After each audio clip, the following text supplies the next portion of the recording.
to the topic we have at hand, that is 1 year in office, trembling or renewed hope. Because for the past 1 year that President Bola Tinubu has been in office, a lot of Nigerians cannot completely say that things have probably gone as he has expected. So I have with me here in the studio Oluwatosin Oladito, a financial expert. Good evening and thank you so much for joining us on the program. Good evening, Ramsako. All right, and we also have joining us live from Abuja, Abu Adams, a security expert. Good evening and thank you so much for joining us on the program. Okay, all right, so let me start from you. So far, for the past 1 year that President Bola Tinubu has assumed office as the president of Nigeria, so far, how would you rate his administration? Thank you very much. I think what I would say at this stage is that the results Nigerians have gotten from this administration is not what we expect. The reason being that our hopes were very high, and there are so many things that needed to be done before he came in. And so we believe that as someone that has been in the system for quite a long time, we're going to have a very quick positive result. But that does not seem to be the case, particularly if you look at the area of the economy, if you look at even in my own area, although, I mean, security and intelligence, so much is going on, but then the result, considering the level of insecurity up to now, there is still so much to be desired. So I want to say that the immediate actions they took, thinking that the result will not be what they got, particularly the liberalization of our foreign exchange and the removal of fuel subsidy, had negatively affected the standard of living of Nigerians. And don't also forget that ever since then, with all these rises, there is no commensurate increase in the earnings, particularly even workers. And even businessmen are finding it difficult to sell because the prices are high. There was no doubt that at one time when Naira was going down and dollar was, going out of hand, they tried to salvage it. But you and I knew that even whatever they used that time was not something that was sustainable, as long as there was no commensurate production capacity to earn dollars and other foreign currencies. So for now, we are still expecting to have something positive than what we are having right now. And I think that is the move in Nigeria. Much for that. Okay, all right. Many thanks for that. And now to my studio here in the guest, how would you rate the past 1 year of President Bola Tinubu's administration? Okay, so let's take it back before the election. There were three major candidates that emerged to be the president, which we have the 16th president of Nigeria, Bola Ahmed Tinubu, we have Atiku Abubakar, and we have Peter Obi. Now, if we place both three of them on the table, Tinubu has more history when it comes to politics. In fact, history has it that he learned politics from MKO Abiola because he was part of the advocates during the time Abiola wanted to get into power. And we saw what happened in 1993. Through his advocacy, he was able to build a strong reputation for himself. He became governor of Lagos State in 1999, and despite the fact that there were strong restrictions from the federal that he found a way to carve out a niche and did something. Although many people said he was the one that built Lagos, but let's go back to history. He didn't really build Lagos. I'm so sorry. I have to disrupt the flow of your thought. Let's quickly go for this commercial break. Glad to have you back. If you're just joining us, this is Firecrackers. So as you were saying, we're talking about how some people opine that Tinubu was the one who built Lagos. So if you go back to the history of Lagos, Lagos was not built by Tinubu. He just went back to the old blueprint of Obafemi Awolowo when it was development of the Western region, and he tried to implement some of them. So he didn't actually build Lagos. He just went to take advantage of the opportunity. Let's even look at it. Lagos State is still the commercial capital of Nigeria. Over 95% of the national trade happens from Lagos Port, that is Tinkan, Apapa and Tinkan. If you even expand it, about 99% of the total import happen from that port. 89% of the total export happen from those two ports. By the time we add on net to it, it might just be probably 1% or less than 1%. Over 90% of the bank's federal head office are situated in Lagos. I think there is little or no business that does not have its head office in Lagos. So we can say Lagos is a commercial hub, so there are a lot of opportunities. So you could easily do things, and Lagos is more or less like the limelight of the state. Now, when you look at political history, he was formerly a senator in Lagos, he became a governor in Lagos, and he had this agenda that, okay, he had this trio that whoever he endorses becomes the governor of Lagos State. Although he broke apart with some of the former governors that were not trying to trail that part. He said we had a case of one where that he was a very good governor, but he was not a politician. Although many Lagosians liked him. In fact, I benefited more from someone that was a good governor than not a politician. So I think part of the thing that affected Tinubu was that he struggled for power. The only thing he wanted to become was he wanted to become the president of the Federal Republic of Nigeria. What he's going to do after the presidency, it was not too clear to him. It was more or less like in a power tussle. So he had to please so many people. He has so many interests that he has to go, because Lagos alone cannot even make him the president of Nigeria. In fact, when we even look at the presidential election, he lost in Lagos. He even lost in Ikeja, which was his national, his own, where he has his PVC registered. So that means he had to pay to the interest of so many people to get to power. Now, at that point in time, after you got to power, what should you do? Should you continue to fuel those people's interest? Remember, he was called City Boy that wanted to become president, and now decided to run an Emilokon government. It simply means you just wanted to become a president. What are you going to do by being a president? And you don't have any clear-cut agenda. Now, should removal of the fuel subsidy upon his announcement, inauguration as president, is it a very good agenda? Yeah, very, very lucrative. The government cannot continue to fuel or continue to subsidize the masses because it's a large deficit. But let's even go back and look at it. The deficit has increased significantly after Tinubu got there. You remove the fuel subsidy, what were you using the money for? Immediately, you now came up with another policy and said that the liberalization of this foreign exchange, have you even looked at the external reserves?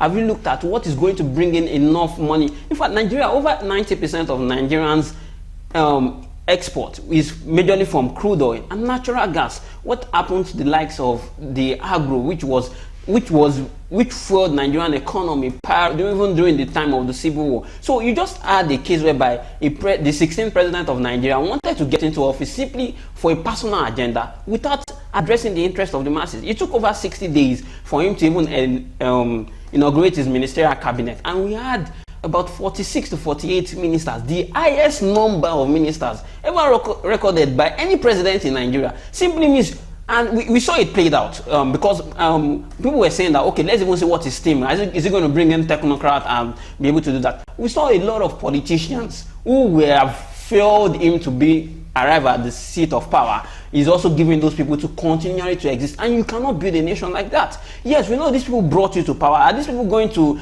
you believe that you are going to rely on the same strategy that using getting to power you probably want to continue your agenda in the next 4 years, or we want to come back? But you first need to address the pain point of the masses. Removal of the fuel subsidy is a very, very good idea. It's a very laudable idea. The government cannot continue to spend. But to tell you now that the government is even paying much more subsidy in one way or the other, much more than what was being paid before. So that means we didn't get the priorities right. It's very good to build a very ivory tower, a very large ivory tower, or to build a very big city, but you first need to look at what is going to be the happen, what is the cause and effect. So for example, now government is contemplating whether they are going to increase the minimum wage or not, from 30,000, which is like about $21. How many people can even live on $21 a day, a month? Now, I expect the government to do is go to the Udochi, when the minimum wage was increased during the 1974-1975, during the Udoji salary increase crisis. We saw that salary increased and they paid some arrears over a large period of time. So there was a likelihood of high inflation and all those exigencies. So you need to first of all ensure that you put the right policies in place, put the right pegs in the right hole before you just come out and announce that there is removal of fuel subsidies. So the average Nigeria has gone from poor to the state of very, very poor. In fact, Nigerians do not even have the ability to even afford 3 square meals, because most Nigerians, what they are taking home is not even able to take them home. You go to the market today, you ask that this prices of goods and commodity. You go there tomorrow, it has almost gone twice. Even for basic food and commodities, everything has increased by over 100%. As the salaries of the average Nigerians increased by over 100%, no, companies are still struggling to even say that. Let them even find their balance with handling this, the foreign exchange volatility, and not even talk of even increasing salary. Is it justified for companies to increase salary? Yes, very, very appropriate for companies to increase salary. But can companies afford to increase that salary? No. Even the you now said that, okay, first you now said that that you remove the fuel subsidy, you now decide to give palliatives, and those palliatives, they even get to the right people. Is that the problem we need to? Because next thing we hear is that you want to go and commission the coastal road that is going to go us from Lagos to Calabar. Is that the problem of Nigeria? You've not fixed issues of power. Yes, I'm not saying that you should not pay, you should not allow band A customers to pay, but I didn't even enjoy up to 24 hours of electricity. We look at what happened in Abia State. At least Abia State was able to ensure that, at least for a day, they were able to celebrate the full hours of it. We've not even achieved 24 hours of electricity. Even those that are band A customers, they don't have up to 24 hours of electricity. So what's not the issue? It seems something is fundamentally wrong. It's good for you to have the right policies, or to have the right agenda, but you need to carve out a very structured framework of implementing those agendas without allowing everybody to suffer adversely. We know that the previous government, the Buhari's government, and the monetary and the fiscal policy was more or less bastardized. But I think Nigerians will even prefer a Buhari this time around than someone that promised to offer us a renewed hope, and we don't even have any hope at all. Okay, all right. And talking about President Bola Tinubu's administration, he was widely accused of being how do I call it now, terrorist sympathizers, especially when it comes to bandits and armed herdsmen. Yes, he was called an armed herdsman sympathizer. And because of that, we have influx of insecurity in the land. Now, this president, I doubt anyone would accuse President Bola Tinubu of being a sympathizer for terrorists. But sadly, we've not had any reduction in spate of insecurity in Nigeria. So I'm going to be directing this question to Abu Adams. How would you rate us for security, that security-wise, for Tinubu's administration compared to former President Muhammadu Buhari's administration? Oh, thank you very much. Before then, I want us to look at the background, particularly for those that are accusing the president of being sympathetic to the cause. But Nigerians have heard for a very long time how a particular party brought some foreigners into this country to assist them. As much as there have been so much arguments, we did not do it, we did it, but there is no doubt about the fact that a lot of these bandits and terrorists that are today tormenting our country, they are foreigners who are supported by the local ones that have been living peacefully with us over the years. However, as to whether there is the difference between the former administration, the security situation, and now, I think the only difference I would say is that there seems to be more of attacks of the security forces at the locations of some of these bandits in recent times than before, and that could only be as a result of possibly acquisition of latest technology like geolocation and so on to identify positions. However, it has not, brought out a result that Nigerians can say, yes, we have seen something significant. If you look at Zamfara area, the situation there has not improved. If you look at even Niger State, it has not improved significantly. If you look at Kaduna State, they are still bombarding. If you look at Benue State, they are still bombarding. Even that of Benue State, they are spreading to the nearby states. And if you look at the insecurity in the southeast, if you see what happened of recent on 30th, you discover that we have not really achieved any significant breakthrough in that area. So far so good. The difference between them in terms of Nigerians going to bed and closing their eyes is not much. But what I want to say here is that another thing I want to say is that for us as security practitioners, those areas that we have been, talking about for us to harness for purposes of achieving our goal are still not being properly harnessed. If you look at, there was this agitation for a long time for state police. We are still debating it. The governors, some of them are not even agreeing to it.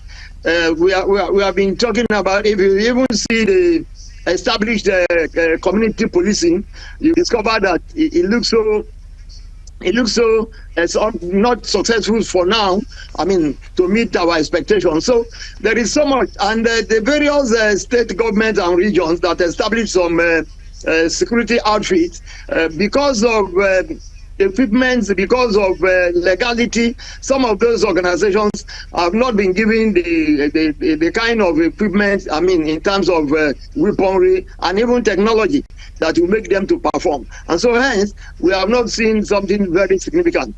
We still have a lot of spaces and something for us to do, for us to get to where we want to be. And I think the only issue is that, like we said, this present administration, being people that have been in government, being people that knew what was going on, we were believing that they had set up committees, they had already done the analysis, they had already known what they were going to do immediately for us to get the result. And this is not what is coming, it's not yet giving us the result. I think that is the issue. Therefore, I want to say that there is still so much for us to do. So much for us to do in the area of mobilization of our own resources. And let me cap this before we move forward. The greatest undoing of this country, whether we like it or not, is the massive corruption that we have not been able to find solutions. We have not been able to find solutions to, because for you to solve any security, challenge in any country, the citizenry must be people that you have support for their nation. And how will people have support for their nation when the political leaders in this country can steal their money? They can just wake up in one day and empty treasury, and when you take them to court, those that you even get to court, the court will just grant bail, and that is the end of the case. As long as we have this issue that we cannot resolve, it's very, very difficult for us to meet our economic needs, to meet our security challenges, and so many other issues that we need to do as a country. Because most of the countries that even where we borrow democracy from, where have you heard that ministers, stole or public office holders, let me not use minister, public office holders, either at local government level or at state level or federal level, still public funds? It is never heard of, but here is the order of the day. It is the order of the day. So we have so much. We have reasons why we are failing. And until we address those reasons, let me tell you that we can only just be deceiving ourselves. And I pray we don't deceive ourselves. Because if we are talking about equipment, okay, look at, let me take the soldiers. We heard of the number that was rolled out of recent, how many of them that were killed in defending this country. We have not gone to other security forces, and yet this is a country that is bleeding with corruption. I think we need to do something, and the earlier we do it, the better. If not, what is it? If we establish, a state police, even if it's local government police, we even establish and we can fund them very well, and people are ready to work. We'll be able, because the major issue of insecurity is that there are unmanned spaces everywhere that you cannot. What is the response team of our security forces when there is an attack? Their response team is so low. It's so low because, one, there are not enough personnel. Two, there are not enough equipment in terms of technology. Three, there are not enough citizen support. Four, there are not enough motivation. So these things need to be addressed. And if you don't address them, you cannot get results. Okay, all right. A few months ago, there was this National Security Summit that was held, and then the IGP, that's the Inspector General of Police, Kayode Egbetokun, he said that he does not believe that Nigeria is ready for state police. So what do you think about that? And then we also want to know what you think going forward. How do you see Nigeria changing security-wise under the administration of President Bola Tinubu going forward? Thank you very much for this question. I'm happy that you bring it up. But The issue is this. Why did the IG say that? The IG said that he said so because of the level of, did I say, immaturity of our political leaders. I mean, you can imagine what some governors will do if they have control of this state police. Yes, I agree with him. But how long are we continue to allow them to dictate the pace for us? Citizens must be able to seize the initiative from these people that don't mean well for the country. And the reason they are doing this is because they want to control. You and I know how they control the resources of local government. They call local government chairman and give them stipend, go and pay 10% to your local government staff, and then the rest, only God knows what to do with it. These are some of the things that we find in this country. And that is why he's saying so. If not, in a particular state, if you look at the various police stations, if you bring them out and the number of policemen and then compare it to open spaces that could not be manned by the Nigerian police, you will agree with me that there is every necessity for us to have state police. So therefore, we cannot allow these people to run us down, to dictate to us and keep us behind all the days, because in most cases, look at some of them don't even bother about the victims of this insecurity.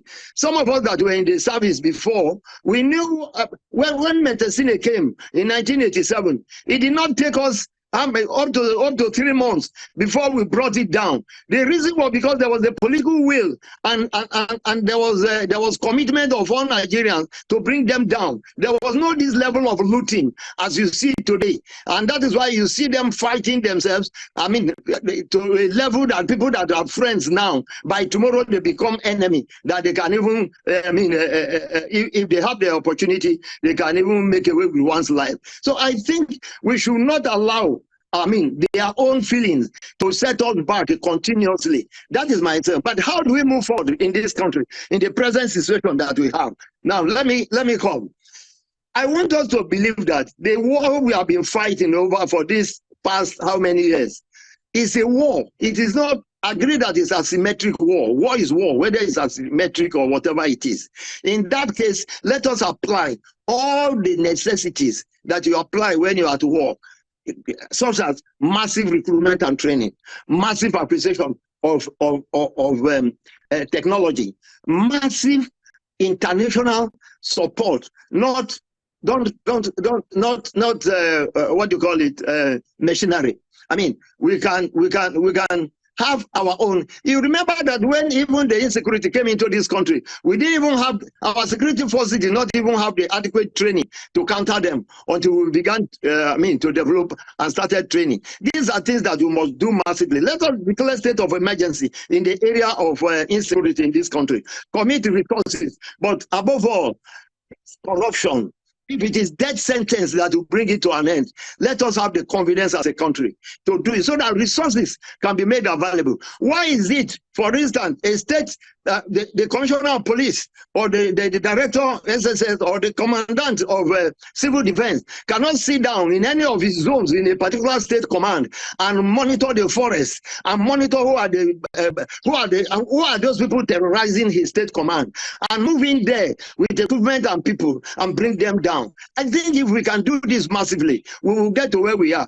If we don't do it, you have seen the level of suffering, particularly food insecurity in this country. People where we used to plant onion, we used to plant Irish potato, they no longer go to the farm. Where they plant beans, they no longer go to the farm. It's a matter of fact, if we don't do something now, the kind of high standard cost of living that you are experiencing, in another 1 year, it will be worse than this. I therefore say, we should have the boldness to face the challenges of Nigeria and stop deceiving ourselves. Let's put aside the enjoyment of public office holders. Let all of us suffer together and use the resources to salvage our country.